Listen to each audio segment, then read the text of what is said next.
corrige cette activité. Alors d'abord, on récapitule les différents tarifs. Donc tarif A, c'est 12 € la place. Voilà, on paye une place chacune à 12 €. Tarif B, il permet d'avoir un tarif plus avantageux. On paye 48 € d'abonnement pour toute l'année et ça nous permet d'avoir des places non plus à 12 € mais à 4 €. Et puis tarif C, c'est un forfait. On paye 100 € l'année et on va au ciné autant que l'on veut. Ce qui nous permet déjà de compléter la dernière ligne de ce tableau. De toute façon, quel que soit le nombre de séances, on paiera toujours cette fameuse carte 100 €. Donc le ciné nous coûte 100 €. Ensuite, le premier tarif, c'est le plus simple, 12 € la place. Donc pour 10 séances, 12 x 10, 120 €.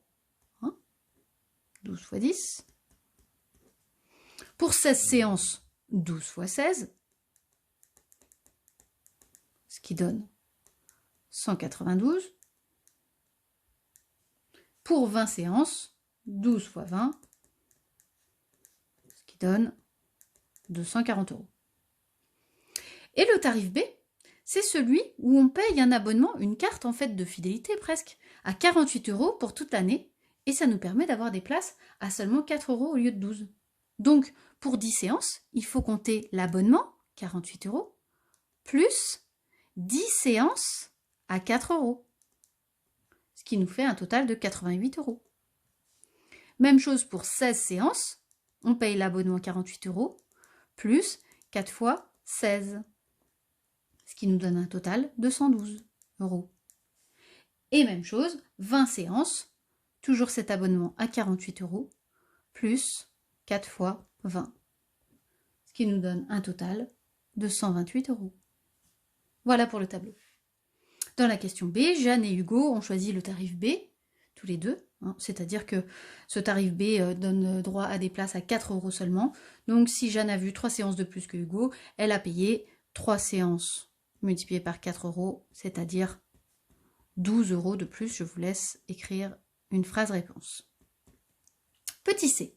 On généralise cette fois. Ce que l'on a fait pour 5 séances, 10 séances, 16 ou 20 séances, on va le faire pour X séances. Quand on avait 5 séances, avec le tarif A par exemple, on avait fait 5 fois 12 €.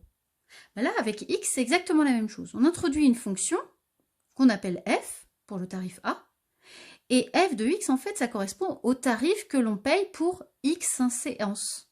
Pour X séances, on fait X fois 12. 12 € la place. Ça s'écrit plus simplement 12X. F de X égale 12X. Avec le tarif B, on doit payer l'abonnement, 48 €, plus 4 € la séance. Comme on a X séances, 4X, 4 fois X. Ça, je peux le simplifier. Ça me donne 48 plus 4X. Je pourrais aussi l'écrire autrement. Je pourrais écrire 4X plus 48. Et puis enfin, tarif C. Le tarif C, il ne bouge pas. Peu importe le nombre de séances. En fait, le tarif C, il ne dépend pas du nombre de séances. Le tarif C, c'est 100. Voilà. On a 3 fonctions qui correspondent chacune au tarif proposé au cinéma. Et on arrive à la question D. Oui, le but de cette activité, c'est de découvrir des fonctions qui s'appellent des fonctions affines. Une fonction affine, c'est une fonction qui a un nombre x associe le nombre ax plus b. C'est-à-dire que c'est une fonction, alors très souvent les fonctions, elles s'appelaient f dans le chapitre sur les fonctions qu'on a fait. Donc, c'est une fonction qui s'écrit sous la forme un nombre multiplié par x plus un autre nombre. D'une manière générale, on dit ax plus b. Donc, par exemple, k, là je vous ai donné un exemple d'une fonction qui s'appelle k, tel que k de x égale 6x moins 1,5. C'est bien de la forme ax plus b. Le petit a, c'est le nombre qui est multiplié par x, et ici, x il est multiplié par 6. Donc le petit a, il vaut 6. Et le petit b, c'est ce qui est rajouté à ax. Le petit b, ici, c'est moins 1,5. B, il peut être un nombre négatif aussi. Voilà. Expliquez pourquoi les fonctions f, g et h sont des fonctions affines. La fonction f, c'est une fonction affine puisqu'elle s'écrit f de x égale 12x. X, il est bien multiplié par un nombre. Hein, x, il est multiplié par un nombre dans une fonction affine. Il est multiplié ici par 12. Donc, A vaut 12. Et par contre, B, on n'a rien ajouté ici. On a juste AX. Donc, B vaut 0. Hein, F, c'est bien une fonction affine. La fonction G. G de x est égal à, on l'a écrit là, 48 plus 4x. J'ai aussi précisé qu'on aurait pu écrire 4x plus 48. Hein, je peux inverser les termes dans une addition. Et donc, le petit a, c'est ce nombre qui est multiplié par x. Ici, le nombre qui est multiplié par x, c'est 4. Donc le petit a, il vaut 4. Et le petit b, c'est le nombre qui est ajouté à ax. Le petit b vaut 48. G est bien une fonction affine.